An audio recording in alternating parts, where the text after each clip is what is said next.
Nossa saudação a você na companhia da Canção Nova. Que felicidade! Mais uma vez nos encontramos aqui para mais um programa. É um momento de partilha riquíssimo que a gente sempre tem aqui às quintas-feiras. Um momento de crescimento também, graças a Deus, por tantas pessoas que aqui vêm e por tantos temas importantes que a gente debate. Eu vou ter o prazer hoje de apresentar para você um grande presente, um grande dom de Deus. Um sacerdote brasileiro, desde a década de 90, dedicou-se e entregou-se à missão e que hoje está vivendo na Europa. Aliás, há muitos anos vivendo na Europa com uma missão bem especial ali, focada na Alemanha, na Suíça. E aproveitando essa passagem dele pelo Brasil, nós vamos falar sobre o continente europeu, aquele continente tão admirado por todos nós, aquele continente tão desejado por todos para conhecermos, especialmente porque admiramos a beleza, a imponência, o estilo de vida, admiramos do europeu uma pujança e, sobretudo, a fé cristã que ali brotou, jorrou, as raízes cristãs que transformaram e embelezaram aquele continente. Não é uma simples beleza externa, ela tem uma raiz. A gente vai falar sobre isso a partir de agora em nosso programa e eu tenho o imenso prazer de receber aqui, obrigado, Padre Nilo João Werner Weck. Um prazer recebê-lo, tudo bem? O prazer é meu, tudo bem, graças a Deus, obrigado pela acolhida. Eu sou brasileiro, sou brasiliense, nasci aqui em Brasília e em 93 entrei para a Congregação dos Legionários de Cristo, já são quase 32 anos neste caminho. E agora estou morando na Suíça, estou vindo para cá para uma visita familiar e com muito prazer venho para falar um pouco da minha experiência de igreja na Europa. O senhor tem uma formação em teologia moral, é mestre em teologia moral, uma ampla experiência educativa. O senhor atua como diretor no seminário menor na Alemanha e atualmente exerce também seu ministério na Suíça. Aliás, o senhor é capelão de um colégio internacional, um internato de meninas de 13 a 18 anos do Reino Christi, que é um dos ramos da legião, dos legionários de Cristo. Quantos anos na Europa já? Já são três anos na Europa. O senhor toca violão? Também é. Canta? Sim. Faz churrasco, conta piadas, né? Eu sei de tudo isso, vi vídeos do senhor encantadores, tem canais aqui, praticamente todas as redes sociais, tem contas em todas as redes sociais, que posta diariamente mensagens ali. Esse dinamismo vem de... E vou mostrar algumas facetas do padre daqui a pouco. Vem de onde esse dinamismo? É a nossa vocação, né? Deus nos deu este carisma e alguns talentos e colocamos tudo nas mãos de Deus para a sua glória. O senhor é filho de alemã e italiano? Isso, a minha mãe é uma bisneta de alemães, o meu pai é um neto de italianos, os dois são da cidade de Brusque, Santa Catarina, e vieram para cá em 62, quando se casaram, são pioneiros aqui de Brasília. A minha mãe faleceu, infelizmente, já faz 10 anos, e o meu pai continua muito vivo, vai cumprir agora 90 anos, e também um dos motivos por que eu vim. E eu e as minhas duas irmãs já somos uma geração de brasilienses, somos nascidos aqui. Quantos anos vivendo na Europa? Uns 3 anos já na Europa. Eu estive 10 anos no México, ou seja, a metade do meu sacerdócio. Eu fui ordenado em 2005, são quase 19 anos agora em dezembro, vou cumprir. Então, a metade do sacerdócio no México, um tempo também estive no Brasil, e depois do México, faz uns 3 anos, eu fui para a Alemanha e agora já é 1 ano na Suíça. E justamente, né, nós recebemos tantos benefícios dos alemães que vieram, dos italianos, agora chegou a hora de retribuir, e eu sinto um pouco essa obrigação, né, de levar a Europa, que está sofrendo tanto, de novo levar uma pequena contribuição no meu trabalho de missionário.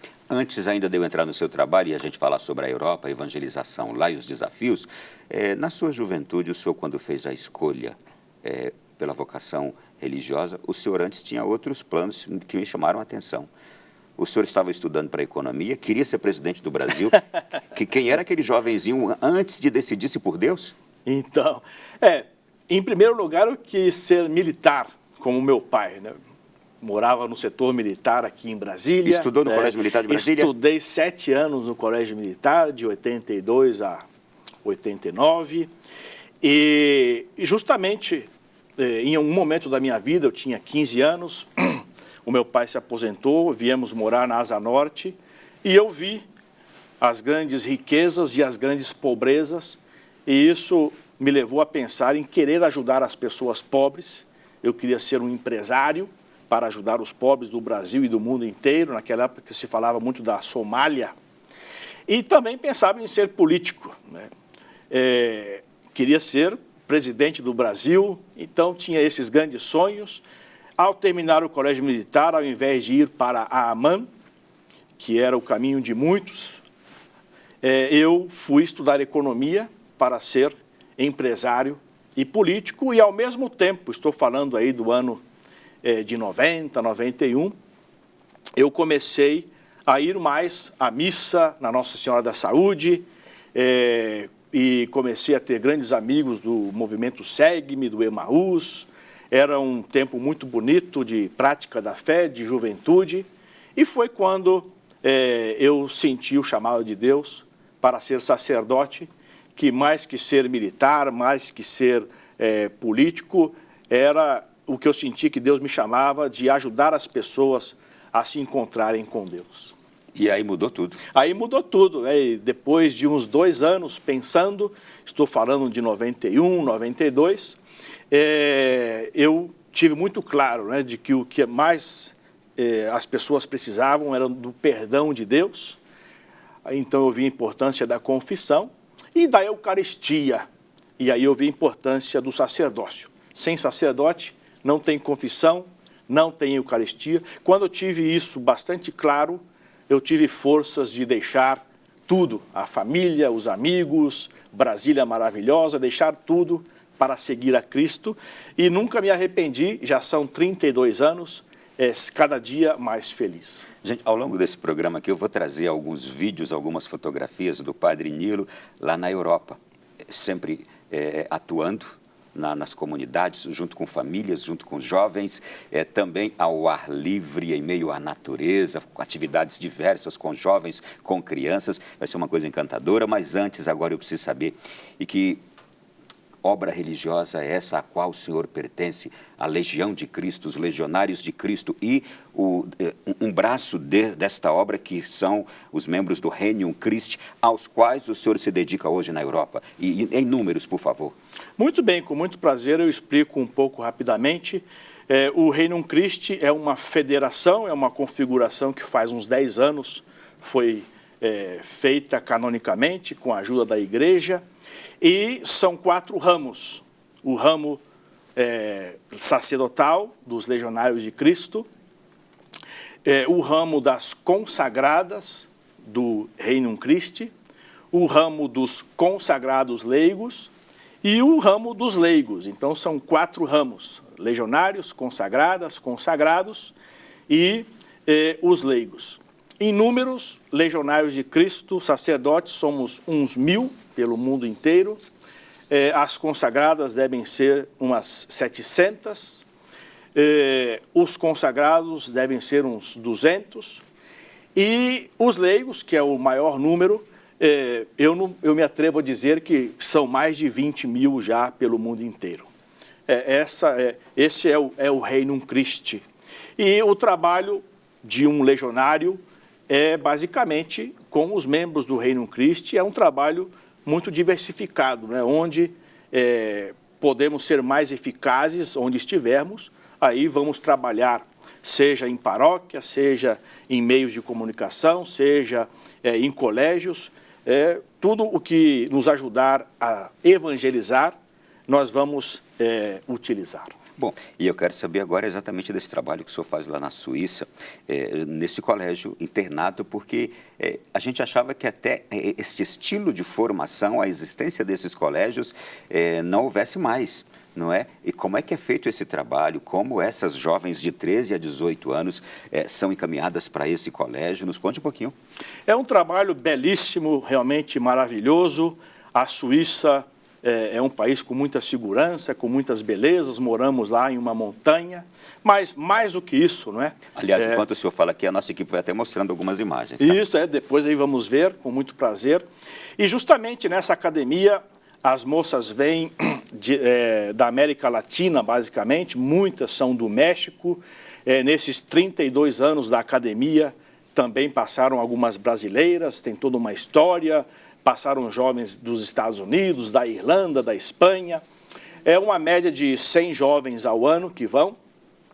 E elas continuam estudando normalmente, elas vêm de muitas escolas nossas no México, elas aprendem francês e também a especialidade da escola que se chama Le Chatelard é a culinária, aprendem a ser cozinheiras profissionais, grandes chefs, elas aprendem lá com os mestres do Cordon Bleu da França e principalmente a vida espiritual. Lá tem as consagradas do Reino Christi que levam adiante a formação espiritual destas jovens.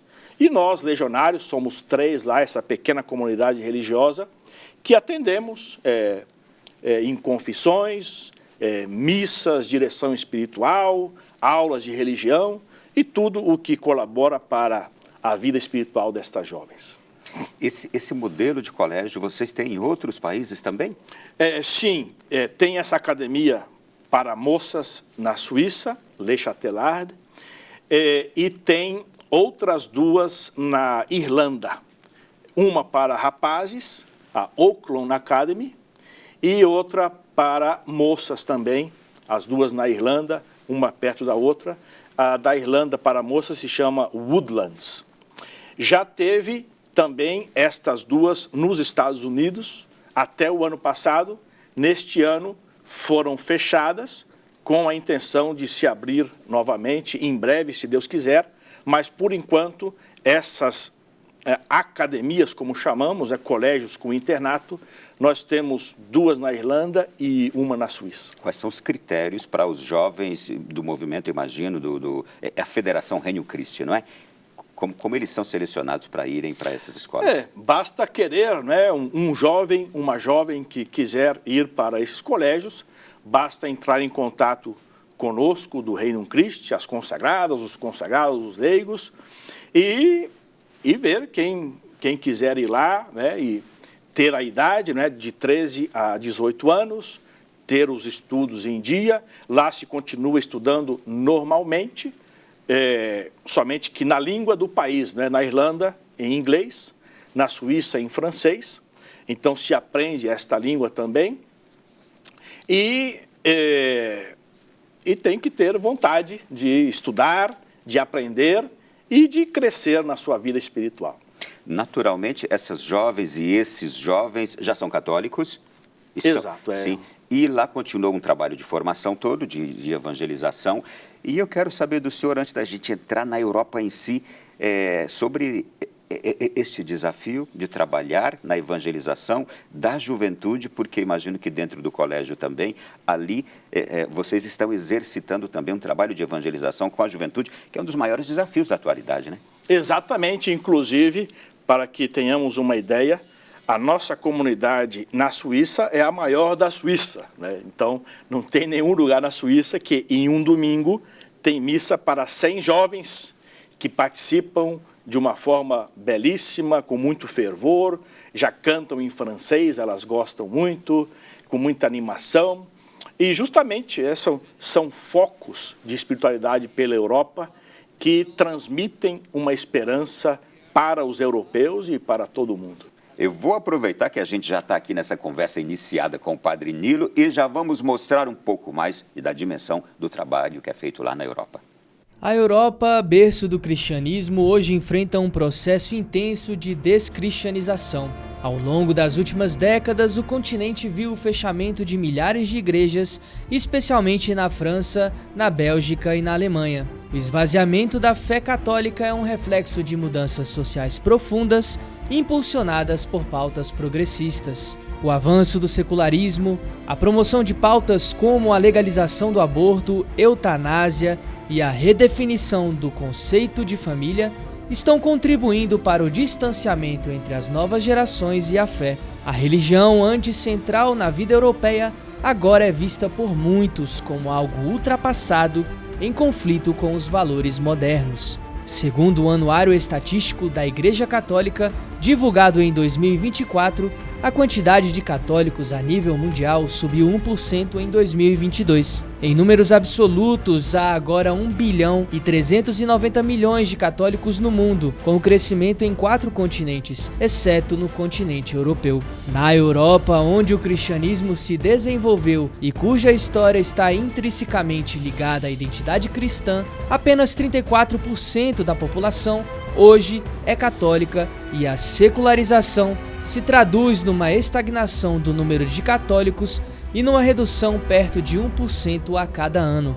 Apesar desse cenário, o trabalho de evangelização continua. Pequenos grupos missionários e novas comunidades religiosas seguem determinados em sua missão de reacender a chama da fé. E é essa esperança que nos faz acreditar no renascimento do cristianismo em solo europeu. Padre Nílio, agora eu vou fazer um pouquinho de inveja para as pessoas que estão nos acompanhando. Gente, olha essa imagem aqui, olha. É onde mora e atua o Padre Nilo, você está vendo aí agora. Que imagens são essas, Padre Nilo? De onde? Olha aí, ó. Olha o seu lá. Dá para ver que é um paraíso. São os Alpes suíços. Na Suíça não se diz estado, se diz cantões, todos sabem disso. É o cantão de Vaud, V-A-U-D, se pronuncia Vaud. E estamos a meia hora da França e a 2 horas da Itália. E essa é a parte suíça. E aí atrás está o maior lago da Europa Ocidental, que é o lago de Montreux. Montreux é uma cidade muito famosa por causa do Festival de Montreux. Então, a cidade mais famosa aí é Montreux, que está justamente...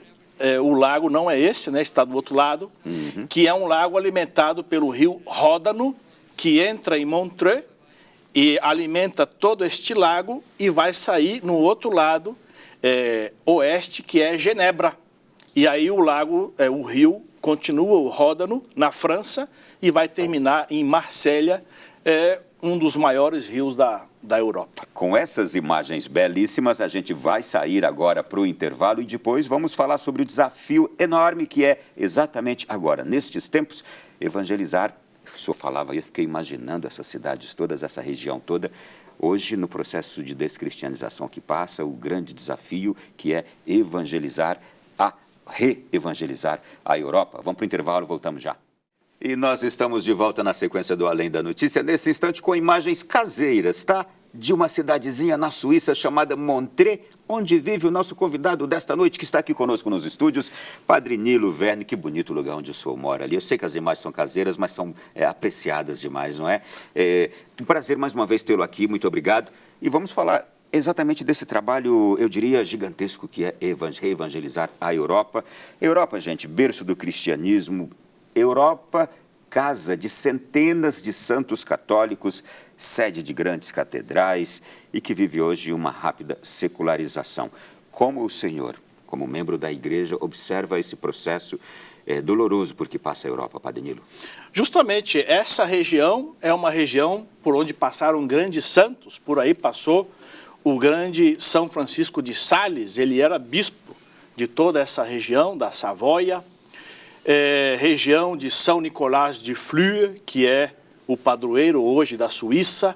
Eles têm este santo orgulho de ter um santo padroeiro, mas, como dizia você, vai se perdendo, né? Se vai apagando a fé, se vai descristianizando. E estamos aí nesse desafio de reevangelizar essas pessoas, aí podem ver, um batismo, né, várias crianças participando. Então, existem ainda, graças a Deus, estes focos de espiritualidade e aí estamos dando todo o apoio que nós podemos. Os focos de espiritualidade na Europa estão mais ligados hoje, por exemplo, ao interior, às cidades menores? Exatamente. Estão, a campanha, como eles falam, né? Os camponeses. Os camponeses. E assim é a estrutura da Alemanha, por exemplo, onde eu estive também morando.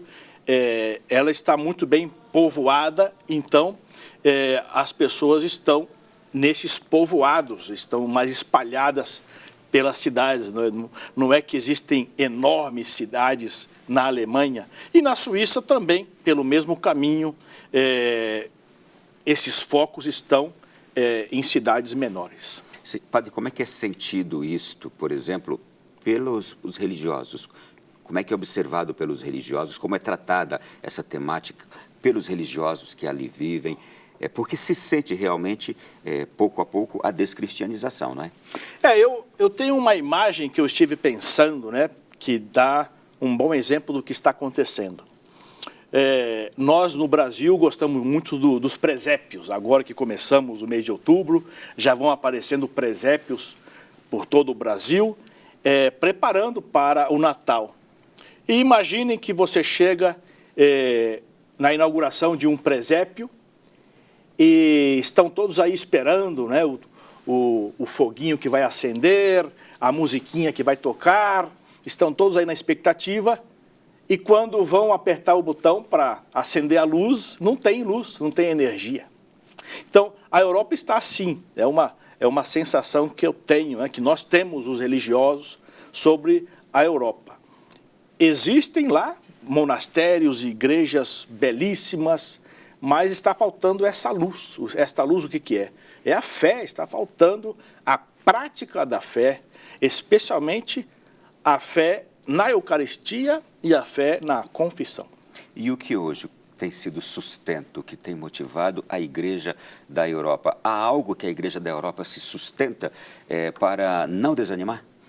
Isso são esses focos, como eu falava, e é o que a gente vê lá, né? E é o trabalho que nós estamos fazendo de ajudar estas famílias, estes jovens, estes casais que querem manter e aumentar a fé.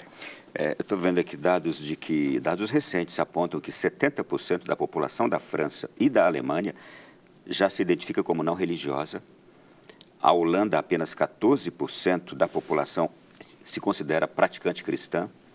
E, além disso, um movimento crescente de governos tem promovido uma agenda de descristianização associada a um controle ideológico. Isto é identificável também lá por vocês? É perceptível? Exatamente. Eu estive na Alemanha e são essas as estatísticas. Ou seja, 30% de católicos, 30% de protestantes e 30% de pessoas que declaram não ter fé e 10% de outras religiões. E nesses 30% de católicos, e também acontece esse fenômeno com os protestantes, a prática da fé é bastante pequena, né? Uma porcentagem, diria, de 5% a 10%. Na Suíça, estamos falando de um país com a população 10 vezes menor que a população da Alemanha. Ou seja, se da Alemanha são 80 milhões de habitantes, na Suíça são 8 milhões. Né? Mas acontece esse fenômeno também. 30% de católicos, 30% de protestantes e outros que declaram não ter uma religião ou não acreditar em Deus. E de que forma esses governos europeus eles têm contribuído para essa descristianização? Exato, eles promovem muito o materialismo, né, o conforto, o discurso é bastante especialmente quando há eleições, e não colaboram com os valores religiosos que as pessoas têm, especialmente as antigas gerações, né? As pessoas com seus 80 anos agora, outra geração daqueles que têm de 50, 60, os governos não estão dando muita atenção à prática da fé e as escolas, né, se declaram cada vez mais laicas e não se estimula as crianças, aos jovens, a prática da fé católica. Ao contrário, não é? Qualquer coisa que remeta à fé é rejeitado. Exato. O senhor sabe que, quando o senhor me traz aqui agora que os governos promovem muito em suas campanhas o materialismo, o conforto, aquela coisa toda, eu me recordo de uma entrevista do então arcebispo de Sydney, na Austrália, por ocasião da Jornada Mundial da Juventude de 2008. Já naquela ocasião, olha o que ele disse. Há uma pergunta de um repórter que dizia assim: qual é a grande dificuldade aqui que a igreja tem para a evangelização? Ele dizia: é que aqui as pessoas têm tudo. Vivem bem materialmente, vivem confortavelmente e, por isso, elas acham que não precisam de Deus. Esse é o nosso grande desafio. Exatamente. É isso mesmo? Inclusive aqui no Brasil, né, nós cantávamos essa canção na renovação carismática, no meu tempo de jovem, né? Hoje o mundo oferece caminhos demais, né? Você chora, você ri, mas nem sempre você é feliz, né? O mundo oferece caminhos demais, mas isso não satisfaz. Então, chega uma hora em que as pessoas têm muito bem-estar, mas o ser humano sempre procura algo mais, né? Santo Agostinho dizia: o nosso coração foi feito para Deus e somente vai estar tranquilo quando descansar em Deus. Então, chega um momento em que o jovem, a pessoa tem tudo materialmente, mas o coração dele não foi feito para isso, né? Então, se ele não tiver alguém que o oriente, ele se perde nessa busca de algo mais no mundo das drogas, do conforto, da sexualidade, né, da promiscuidade sexual e outros caminhos. A gente sabe que existe uma engenharia social hoje espalhada pelo mundo e, sobretudo, na Europa isso está muito forte, essa engenharia social, um controle ideológico, ideologias para se viver, e lá isso é muito disseminado. Como o senhor vê a penetração dessas ideologias lá na Europa, enfraquecendo assim a prática cristã? E, sobretudo, a gente vê mais no meio urbano, isso se espalha rapidamente, entre os jovens também, mas vai se enraizando por todo o contexto da nação, né? Tudo se resume e volta ao tema inicial que falamos, né? O materialismo, o que o Papa João Paulo II falava do imanenticismo, né? Tudo fica por aqui mesmo, né? É o que o mundo apresenta a eles. O mundo político, o mundo econômico, né? E muito entretenimento, muito futebol, o que não está mal, né? Mas se você se dedica exageradamente a esses prazeres e no final deixa a espiritualidade, pois isso não está bem. Eu me lembro que aqui no Brasil houve um tempo em que, organizando os campeonatos de futebol, houve domingos em que não tinha futebol. Então isso para alguns era um escândalo e um senhor chegou a dizer, né, domingo sem futebol é um domingo sem graça. Quando a verdade é que um domingo sem missa é um domingo sem graça, né? E justamente pessoas não estão praticando a sua fé, não estão indo à missa no domingo e estão perdendo a graça nas suas vidas, estão perdendo essa união com Deus, que é o essencial. A gente vê também nas notícias diversas que chegam constantemente o fechamento de igrejas na Europa, e sobretudo sendo substituídas por restaurantes, boates, museus. A gente olha um prédio hoje transformado, por exemplo, numa boate que antigamente era uma belíssima igreja. O quanto isto lá tem afetado também aos próprios cristãos e, eu diria, aos religiosos. E realmente isso é uma realidade? Exatamente, isso causa um certo desânimo nas pessoas de ir a uma igreja e querendo até rezar, mas quando entra, pois já não é uma igreja, é um museu e outras coisas. E nós temos que ajudar as pessoas a que se animem, né? Temos que sempre levar a esperança. Eu me lembro aqui de uma história, né, de uma empresa uma empresa de sapatos que mandou um funcionário à África para sondar o mercado, né, para estudar o mercado, para lá fazer uma fábrica. E ele ligou para o seu diretor, né, na na central, dizendo, olha, aqui não tenho nada o que fazer, né? As pessoas não usam sapatos. Eles mandaram outra pessoa para fazer uma sondagem e ele disse, ligou para o diretor central e disse, aqui tem muito o que fazer, né? Vamos aqui fazer uma fábrica de sapatos porque ninguém usa sapatos.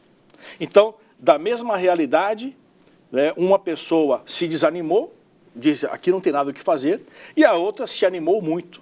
Então, todos nós, né, temos que ver esta realidade, a situação é essa, falta fé, falta luz, falta fogo, mas vamos levar esta fé às pessoas, vamos levar esta luz e, como Cristo disse, vamos levar fogo, neste bom sentido, às pessoas.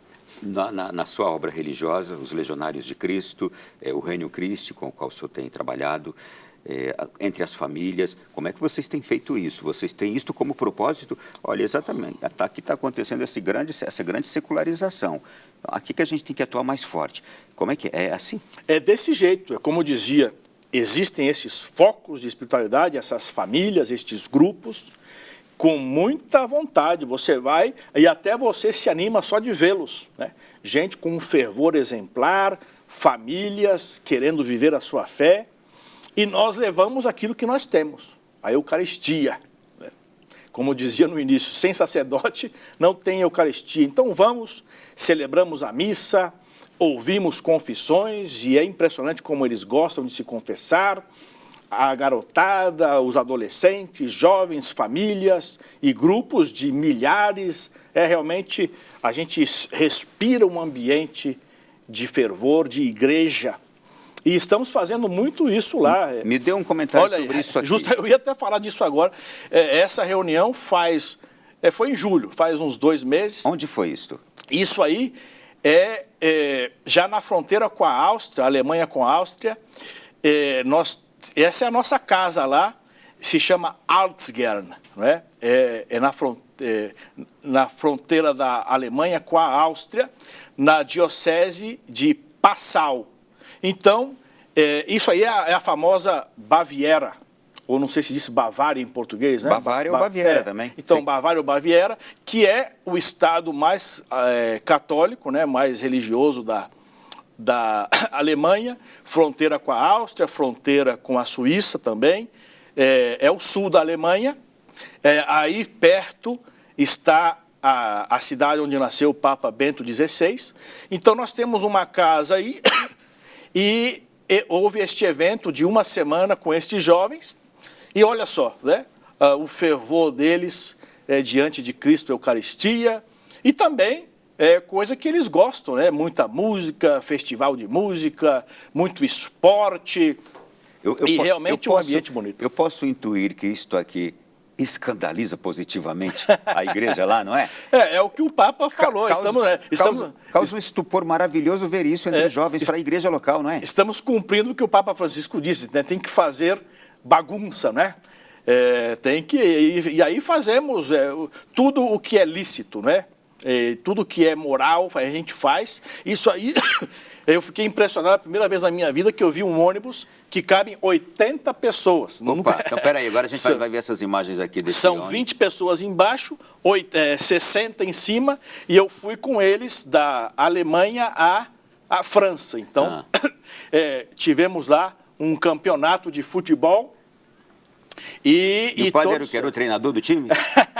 Algumas vezes eu dava alguns conselhos, mas eu ficava com aquilo que eu dizia que é o nosso, a Eucaristia, as missas, as confissões, todos se confessavam e visitávamos as igrejas lá e fazia. Aí foi uma hora de fazer um piquenique, aí foi o nosso almoço durante uma viagem.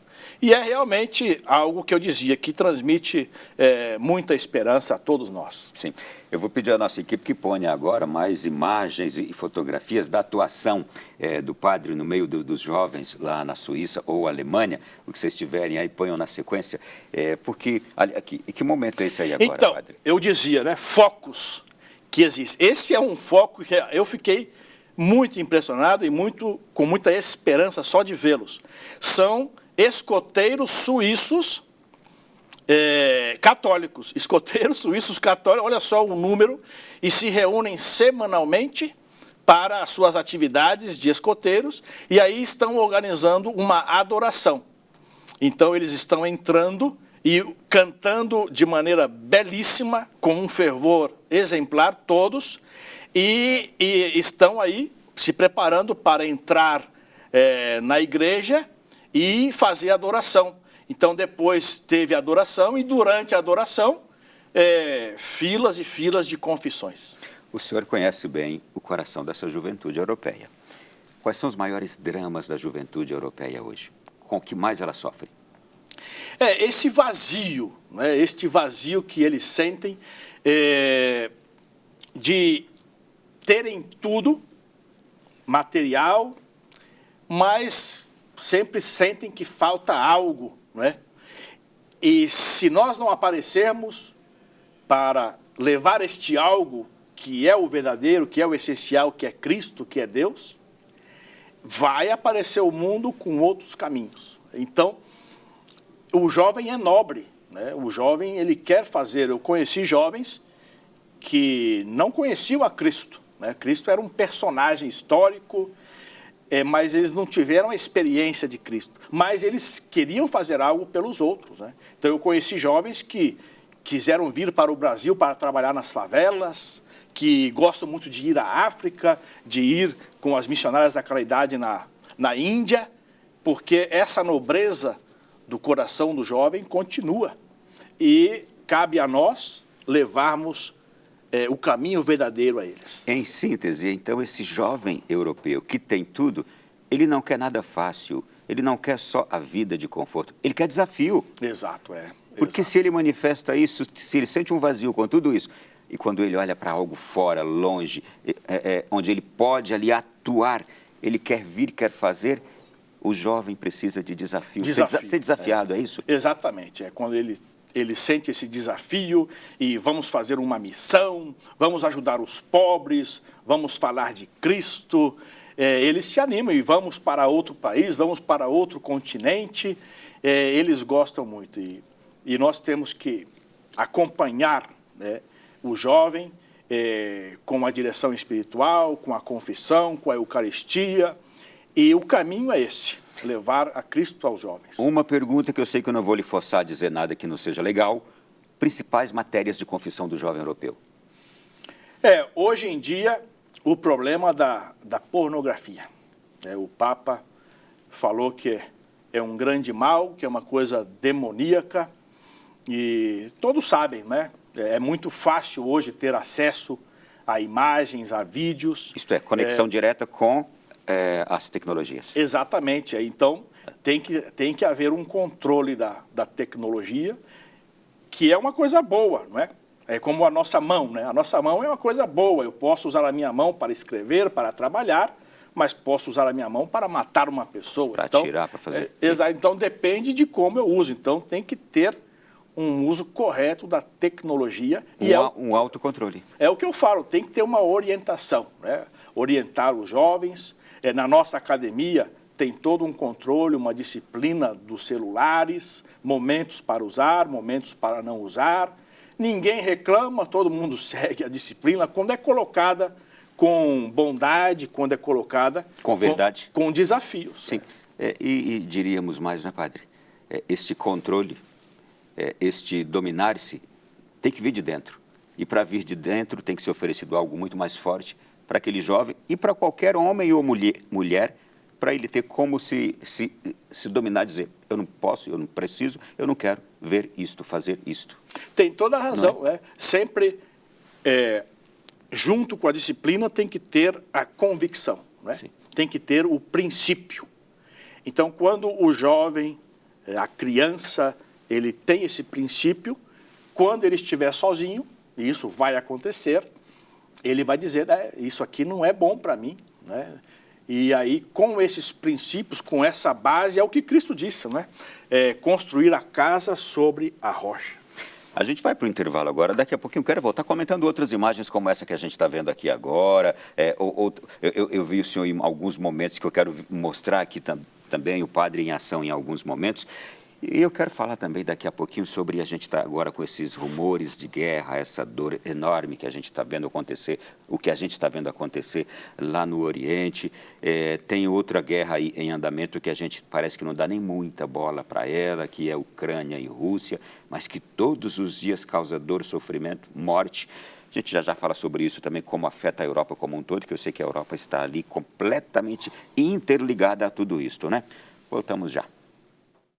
Além da notícia que hoje está recebendo uma visita muito especial, um sacerdote brasileiro que hoje vive, trabalha na Europa com a juventude, com a evangelização, com as famílias, especialmente na Suíça e na Alemanha. Aliás, a Alemanha será também daqui a pouquinho um outro capítulo à parte que vamos abordar neste programa de hoje. Mas eu estou vendo aqui o padre Nilo, que é o nosso convidado, fazendo um churrasquinho. É onde? Alemanha ou Suíça? É isso aí, é na Alemanha. Foi um descanso que eu tive com os padres em agosto. Então quer dizer que padre, na hora que descansa, faz churrasco, é churrasqueiro. Não deixa de ser um descanso também. E os padres que são do mundo inteiro, eles apreciam muito o churrasco brasileiro. Aí pediram que eu fizesse. Mas como a carne lá é muito cara, pois o que eu consegui foi comprar um franguinho. Churrasquinho de frango. Aí foi um frango grelhado bastante bom, na verdade. Muito bem. Culinária também é algo muito apreciado lá pelos europeus, né, padre? Eles gostam muito. A brasileira também, né? Eles gostam muito do arroz com feijão e da carne, que não é muito comum e quando tem, eles gostam bastante. Eu vou agora partir daquela fotografia do senhor ali para dizer aqui o seguinte. Apesar da descristianização na Europa, gente, há padres e missões que se dedicam à renovação espiritual do continente. E o padre Nilo é um exemplo de perseverança em um cenário cada vez mais secularizado. Em seu ministério sacerdotal, ele trabalha com jovens, trabalha com famílias, promove atividades pastorais que têm como objetivo reacender a chama da fé. E aqui está, o senhor me disse que é de todo europeu católico gostar de confessar-se? Eles têm essa resistência, como muitos, né? Tem o que eles chamam da vergonha. Alguns dizem que não se confessam porque não tem oportunidade. E aí foi essa luz que eu tive. Então vamos dar a eles a oportunidade. Então sempre que se pode anunciar, né? Então aqui eu estava ao lado da capela que está aí do lado.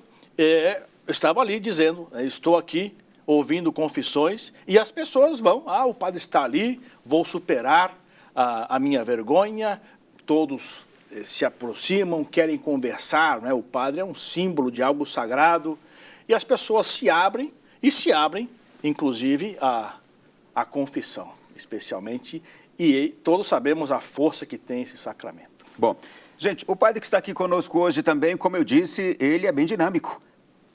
Tem um violão aqui, padre. O que isso lhe recorda, hein? Recentemente, quando nós fizemos contato com o senhor, soubemos que o senhor viria da Alemanha para cá, aí a minha esposa, que fez contato com o senhor, ela me falou tudo e conversando, eu perguntei para ela, mas será que ele ainda fala português? Que vive fora há tanto tempo, tantos anos no México, depois agora na Europa, e ela perguntou para o senhor, não foi? Sim. E aí, como é que o senhor respondeu para ela? Foi engraçado, porque ela me disse, manda um áudio para provar que você fala português ainda. Que o senhor ainda sabe falar português. Aí eu, com bom humor, mandei, não só falando, mas cantando em português. E como era algo para a Canção Nova, que eu aprecio muito desde jovem, eu cantei uma música do Padre Jonas e agora pediram que eu cante de novo. E por favor, então. Vai ser um prazer. Lembrando os velhos tempos, estou falando finais dos anos 80, quando eu saí do colégio militar e queria ser economista, queria ser empresário, político, mas eu descobri que o sacerdócio era a melhor forma de ajudar as pessoas e, com certeza, a Renovação Carismática, a Canção Nova, o Padre Jonas e grandes amigos me ajudaram nesse discernimento. Vamos lá, então. Vamos lembrar os velhos tempos. Vamos lá, por favor, fique à vontade. Se você está na Canção Nova, pode cantar à vontade. Estou em casa.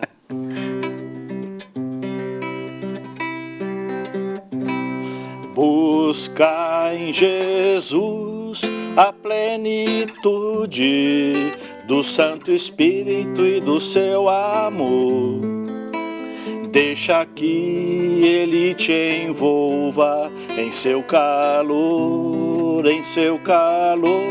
Deixa Jesus cuidar das coisas que atormentam o teu viver. Qual luz do alto Ele virá sobre o teu ser. Ó Cristo, meu Cristo, vem em mim morar. Ó Cristo, meu Cristo, vem em mim morar. Ó, vem cantar com alegria, encher de paz o teu coração. Ergue o braço e louve a Deus em oração, em oração. A Ele dá tuas tristezas, desilusões e a tua cruz. Então verás a vida em nome de Jesus. Ó Cristo, meu Cristo, vem em mim morar. Ó Cristo,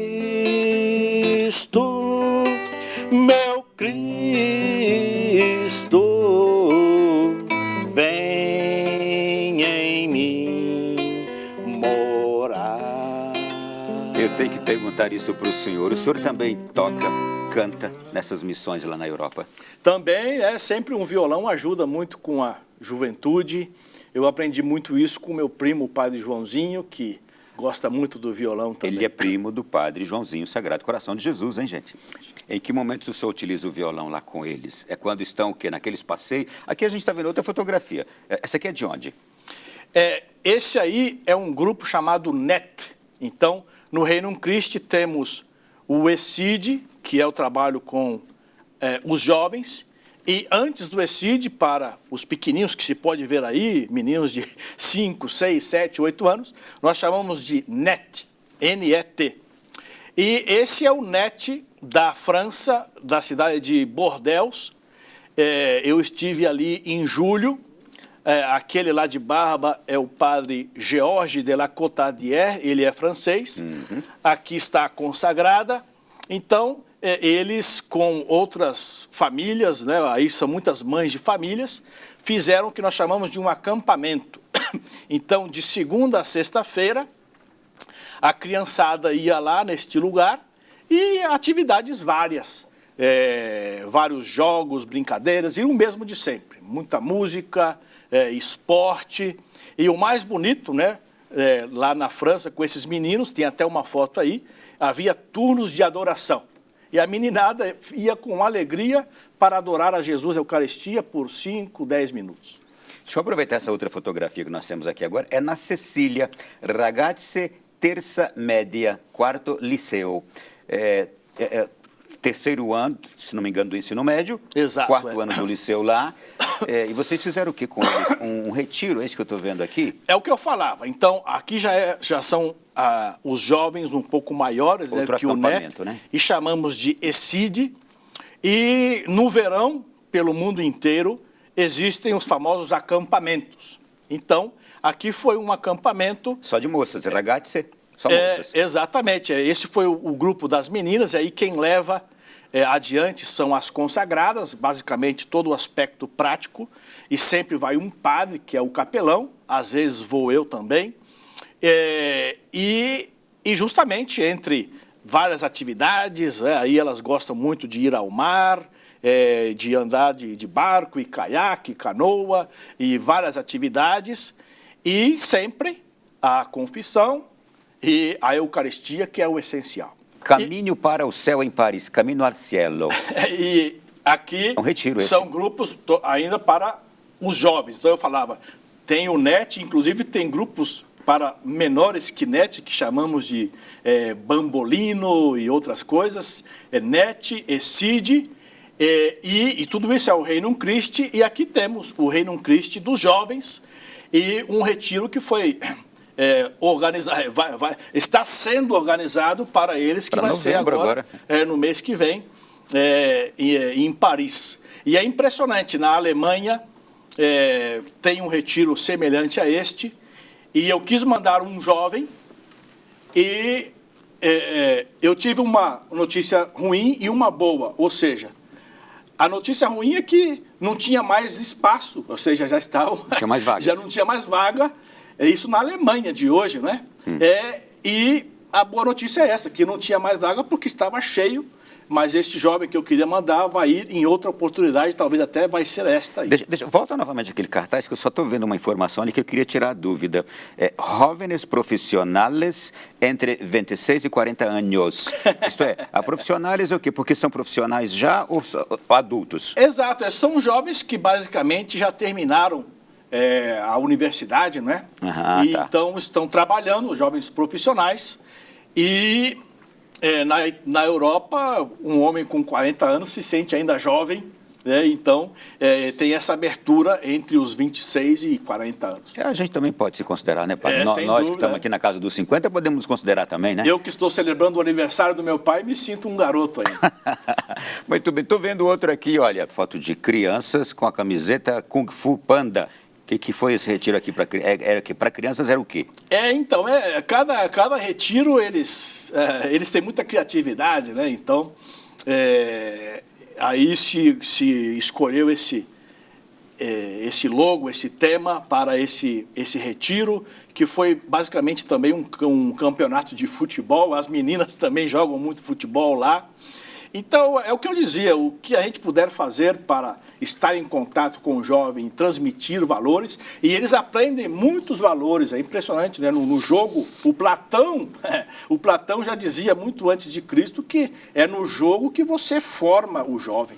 Sim, muito bem. Já eu quero voltar nas imagens aqui, nessas outras imagens, mas antes eu quero, continuando aqui a conversa com o padre, a gente falou sobre essa Europa de hoje, descristianizada, mas com esses sinais aqui positivos que a gente vê, sobretudo da presença de institutos, de congregações, obras religiosas. As novas comunidades na Europa, padre, são uma presença forte hoje? Sem dúvida. Inclusive, tem uma diocese em especial, de Toulon, no sul da França. O bispo Dom Dominique Rey, um homem de Deus, ele recebe a todos. Então, eu me lembrei agora dele porque... Inclusive, nós, Canção Nova, estamos nessa diocese. Exatamente. Eu disse para ele, Monsenhor, né, Dom Dominique, eu sou legionário de Cristo, sou brasileiro. Quando eu disse que eu era brasileiro, ele já foi enumerando. Eu tenho aqui a Canção Nova, tenho a Shalom, e foi dizendo um por um. E dá para ver como um homem de Deus tem esse amor à igreja, e ali é um modelo que recebe a todos. Então, tem muita comunidade que vai nascendo, né? Como a gente dizia, esses focos de espiritualidade, e até eu estou impressionado de ver na França de hoje, a comunidade Emmanuel, a comunidade, em português se diz, bem-aventuranças. Que trabalho extraordinário que eles fazem com os jovens também, o movimento neocatecumenal, que espetáculo de movimento, e assim por diante. São, diria que centenas de movimentos, essa igreja efervescente que vai crescendo e vai ajudando na evangelização. Isto é, então, apesar da realidade dura de ver a descristianização da Europa, mas pode-se observar focos muito fortes da presença cristã ali, isto é, aquela brasa que está acesa e que está realmente incandescente e que não ameniza o seu fulgor, é isso? É isso mesmo.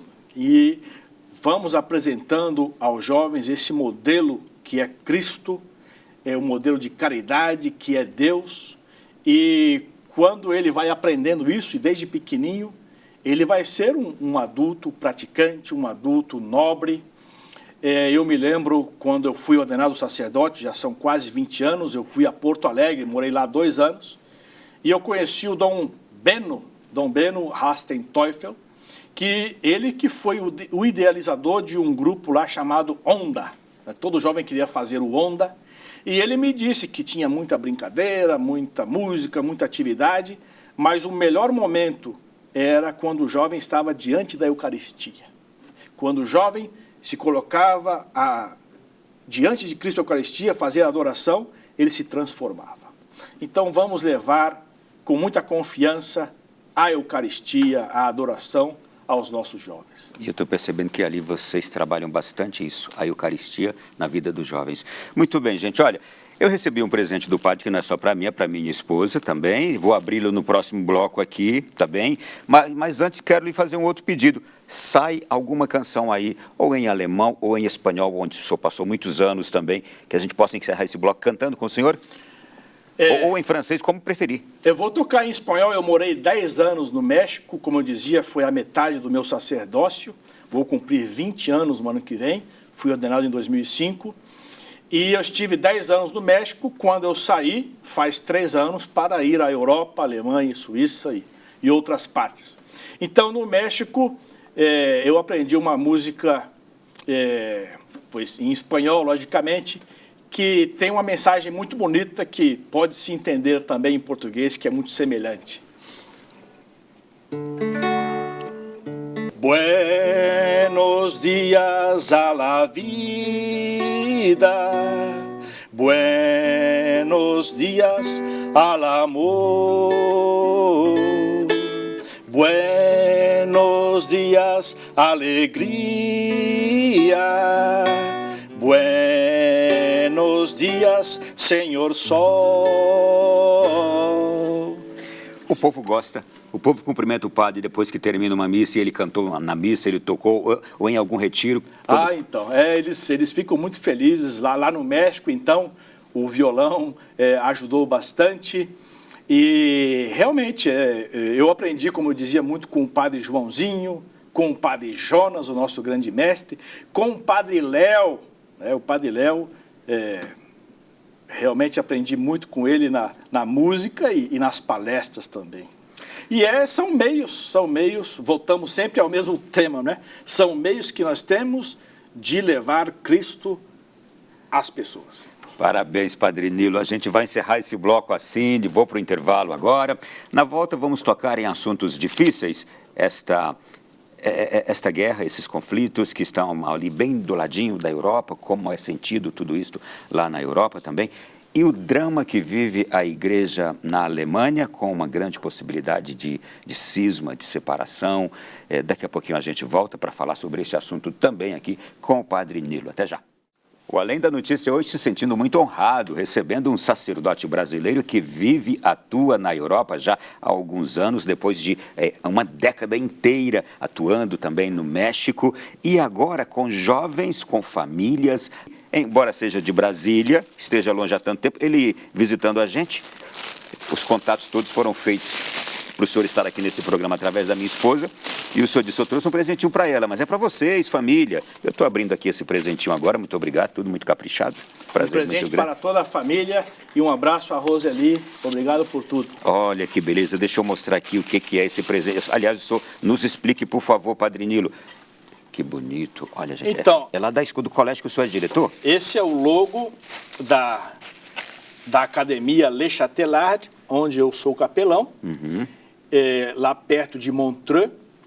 E é um presentinho, uma recordação para colocar clipes, caneta, colocar na mesa aqui do escritório. Olha, a câmera agora que está me pegando aqui de frente, você está mostrando. Vamos guardar com muito carinho, com muito apreço e obrigado. Por essa recordaçãozinha, vai ficar em nosso coração. Todas as vezes que a gente estiver ali na sala de estar, vamos lembrar do Padre Nilo, não é? Peço as suas orações de todos pelo trabalho que nós fazemos com a juventude. Muito bem. Eu volto a falar sobre a juventude com o senhor daqui a pouquinho, mostrando mais imagens dos trabalhos diversos que são feitos lá. Mas vamos falar agora de assuntos que doem, não é? Essas guerras que estão em andamento aí, Padre Nilo, a gente vê ali na Europa, não é? Ucrânia e Rússia.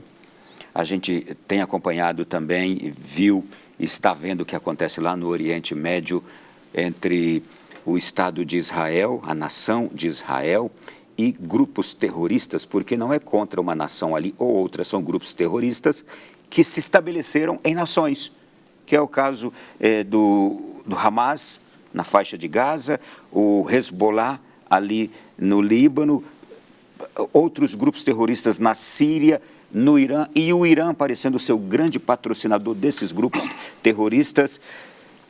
Como tudo isso é tratado lá, é acompanhado pela igreja, por vocês religiosos que atuam na Europa, que está bem pertinho de tudo? Aqui é começar o diálogo. O Papa João XXIII sempre dizia: temos que dialogar, dialogar, nunca cansar de dialogar. O caminho é o diálogo, o caminho é ver, temos um problema aqui, temos opiniões diversas, o que nós podemos fazer? Então, eu cedo aqui, eu cedo lá, vamos entrar em um acordo. Existem tantos exemplos na história da humanidade em que se resolveu um assunto com um diálogo. A gente tem duas particularidades nesses conflitos. De um lado, uma ditadura russa, de outro lado, a gente tem o terrorismo, não é? Os dois, eles tornam esses conflitos distintos. Um por dominação de território, o outro por tentativa, no caso lá do Oriente, os grupos terroristas querem dizimar a nação israelense, querem extingui-la da face da terra. Realmente é um grande desafio se dialogar, mas é um desafio enorme tratar dessas questões e ultrapassá-las, superá-las, em momentos que você está lidando com lados que têm propostas completamente fatais, não é? A gente não deve nunca perder a esperança do diálogo, da concórdia, do amor, como dizia São Francisco. E vamos seguir o que Nossa Senhora sempre disse, já faz mais de 100 anos, né? Desde Fátima, temos que rezar o terço, rezar o rosário, rezar e rezar. E ela fala também em Medjugorje sempre, vamos à oração. E Portugal, né? Portugal não entrou na Segunda Guerra porque as pessoas, especialmente as mulheres, rezaram e Portugal não entrou na guerra. Então, é difícil, você tem razão, mas é possível. Para Deus, nada é impossível. Padre Nilo, e vamos falar de um outro assunto doloroso agora para a igreja, que é o que está acontecendo na igreja alemã, que é praticamente se assemelhando a um cisma, a uma parte da igreja alemã praticamente se separando de Roma, porque está rompendo com fundamentos da fé católica. Na raiz desta divisão que está acontecendo na igreja alemã, e se eu não me engano, chegar a 50% dela, se eu não me engano, os últimos dados que vi, de que estão firmes na defesa aqui dessas mudanças. Eles querem sacerdócio feminino, comunhão aos divorciados, divorciados separados,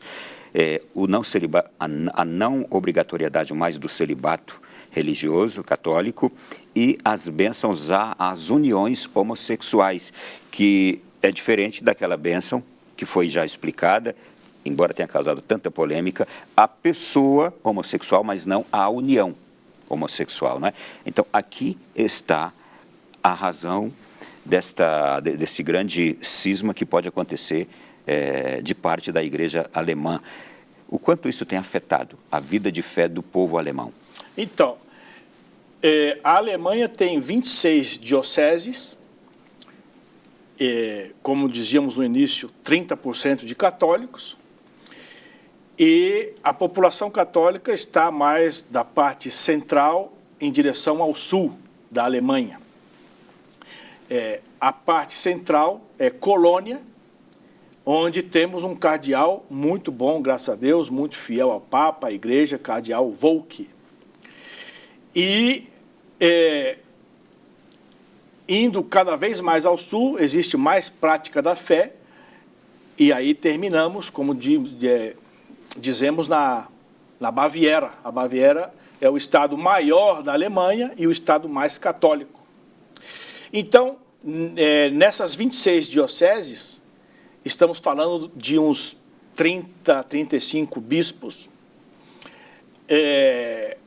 Existem 4 bispos, 5 que são muito fiéis à Igreja, ao Papa, que é o cardeal Volk, em Colônia, a maior diocese da Alemanha, e o cardeal de Passau, onde está aquela cidade onde vimos a foto, onde temos uma casa em Augsburg, na fronteira já com a Áustria, o cardeal de Ratisbona e de Augsburgo. Então, existem 5 bispos, existem mais, né? Mas 5 fortes lideranças. Que são de muito forte de liderança, e por causa deles não se levou adiante o que eles chamam o caminho sinodal alemão, que estava a ponto, como você dizia, de fazer um cisma por causa desses 4, 5 temas polêmicos. E o Papa disse, não sigam adiante nisso, e esses 5 bispos disseram, realmente não vale a pena seguir adiante, e graças a Deus, aí Deus interveio e se freou esse caminho sinodal, e por enquanto vamos rezar muito pela Igreja na Alemanha, pelos bispos, pelos sacerdotes, porque agora isso aí já está um pouco mais freado, não se está levando adiante esses temas. No tempo que o senhor viveu lá, foram 2 anos, esse ano veio para a Suíça, o senhor percebia que isso afetava também a fé do povo católico, fiel católico, e muitos fiéis católicos, e eu diria também membros do clero, seguem os bispos defensores dessas novas ideias? Eles não comungam dessas ideias, o católico fervoroso, que eu encontrei muitos na Alemanha. E a Alemanha, a igreja tem uma particularidade, que o católico ele escolhe, quando ele paga o imposto, que toda pessoa paga em qualquer país, mas na Alemanha ele pode dizer, parte desse imposto vai para a igreja. Tanto para a católica como um protestante dedica a sua igreja protestante. Então, o que acontece?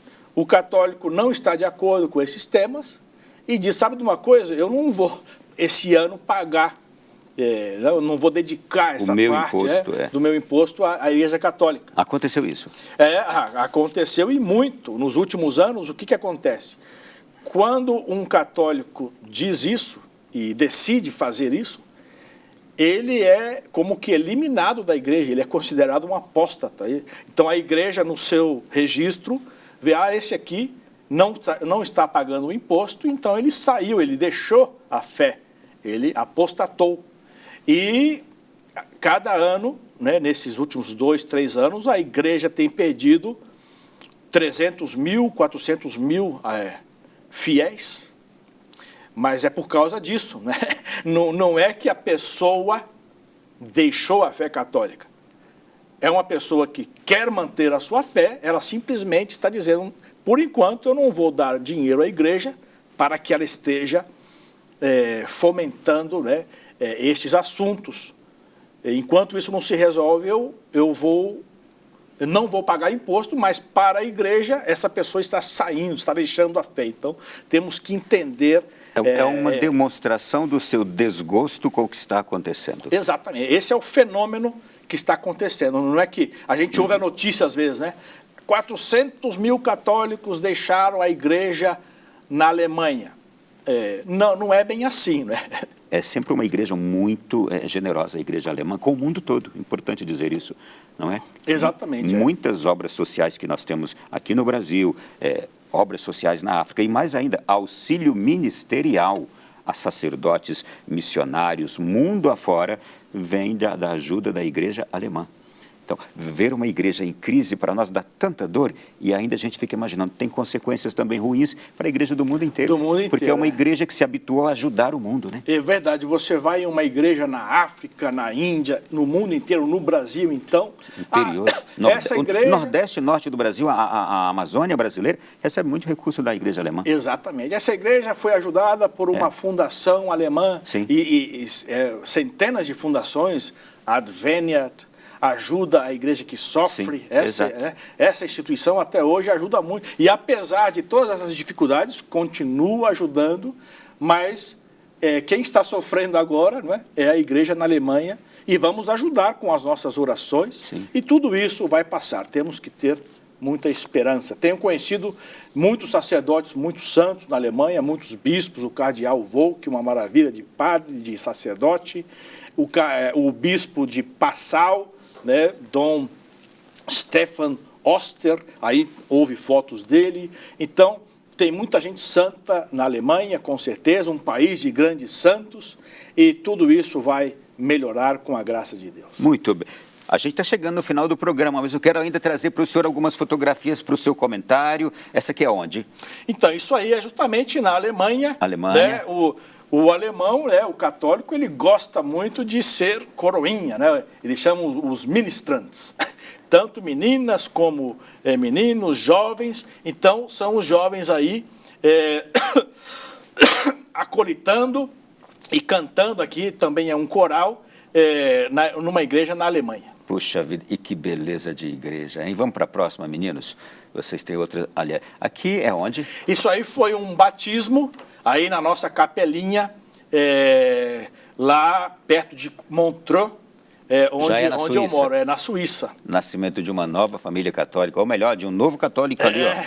É um menininho, né? Isso aí foi no mês passado, um dos mais novos católicos. Integrantes da igreja, está ali. Mais imagens aí, ou fotos. Essa aqui é onde? Então, esse é o bispo que eu acabei de falar, Dom Stefano Oster. Alemão. De Passau. Da diocese de Passau. E ele foi muito firme. Ele disse, eu não vou assinar esse caminho sinodal, esse documento, e junto com o bispo de Ratisbona, são todos vizinhos lá, não é, da Baviera, não levaram adiante por causa deles. Tudo isso aí está freado a pedido do Papa. Ali eu vi que era a bênção a uma imagem de Nossa Senhora, né? Também, porque nessa nossa casa, que foi um hotel, né, nos tempos antigos, agora é a nossa casa, nós chamamos de Casa de Apóstolos. Nessa nossa casa, nós inauguramos a capela, e ele foi para inaugurar o altar e também essa imagem de Nossa Senhora, a imagem do Cristo que está lá. E ele, feliz da vida, ele é um bispo salesiano, jovem, realmente um homem de Deus. E vocês vejam, né, a alegria do povo, e a casa todos os dias é desse jeito. Sim. Com famílias, jovens fazendo retiro. Isso aí é Medjugorje. Foi um grupo de alemães, também da Baviera, que eu acompanhei a Medjugorje, aí subimos, né?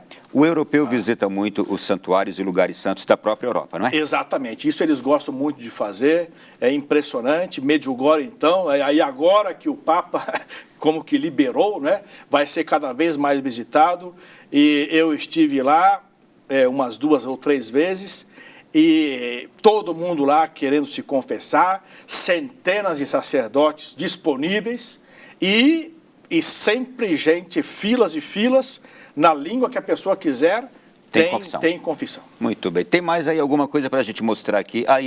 Então, atividades com jovens na cidadezinha onde eu moro. O padre estava coordenando, gente, corrida de sacos, não é? Uma gincana que a gente fez lá para garotada. O senhor também entrou no saco ali também? Olha.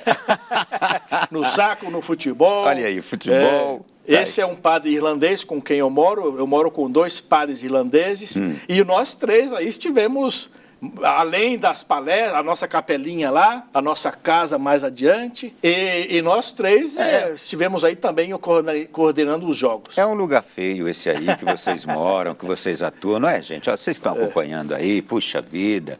Tá aí. Essa é a nossa capela, essa é a missa que eu celebrei para as consagradas, que são aquelas que levam adiante a Academia das Meninas. Trabalho com as jovens.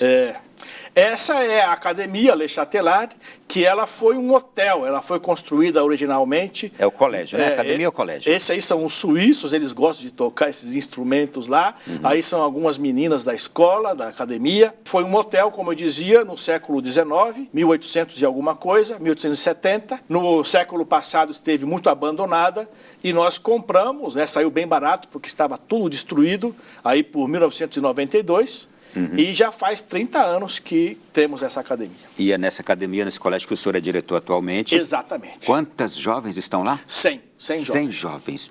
Muito bem. Olha, a gente tem outras imagens aqui, mas eu quero agradecer, parabenizar o Padre Nilo por este trabalho e este incentivo também, e sobretudo por deixar nossos corações esperançosos nesta reevangelização da Europa. Tem sim a descristianização, tem a secularização, a rejeição do cristianismo, o crescimento de outros grupos religiosos na Europa, o islamismo, o hinduísmo, que mais, padre, tem entrado a fundo lá na Europa? O islamismo é o mais forte de todos. Basicamente o islamismo, exato. Até assusta? Não é assustador. Eu tenho tido boa experiência com eles, é o que nós falamos, diálogo. O Papa esteve na Indonésia, não faz um mês, o país mais muçulmano do mundo, com o maior número de muçulmanos. Tudo saiu bem, houve diálogo, e depois de 30 anos que havia um problema lá com uma igreja, que eles queriam inaugurar uma igreja católica, porque os muçulmanos não deixavam, por razões políticas, pois o Papa, com o diálogo, resolveu o problema e a igreja foi inaugurada faz 2 semanas. Eu quero aqui agradecer a Padre Nilo. A gente vai terminar com essa fachada belíssima de uma igreja europeia. A gente não tem certeza se é a fachada da Sagrada Família de Barcelona, mas é uma coisa espetacular. A gente vê ali o grupo de pessoas tirando fotografias, visitando, para a gente mostrar a riqueza europeia quando se trata de cristianismo. As nossas raízes estão ali, as raízes cristãs estão ali na Europa. É um continente que a gente precisa salvar, não é, padre? Não desistir dele. Obrigado pela sua presença aqui, por nos trazer essa esperança também quanto à Europa, apesar de tudo que a gente tem visto, mas o senhor nos trouxe aqui hoje boas notícias, nos trouxe o Evangelho. Foi um prazer recebê-lo, conhecê-lo mais de perto. O prazer foi meu, é sempre uma alegria falar de Deus, falar da igreja, e existem muitas mais razões para estar alegres do que estar tristes. Então, vamos adiante, com muito entusiasmo, com muita alegria, com muita oração e com muito amor. Obrigado e um abraço afetuoso ao seu papai de 90 anos. É um menino, 90 anos, não é que está comemorando exatamente agora. Foi um prazer mais uma vez e até breve quando voltar ao Brasil. Se Deus quiser. A você que esteve conosco também, saudações, obrigado. Até semana que vem, se Deus quiser, no novo Além da Notícia. Boa noite.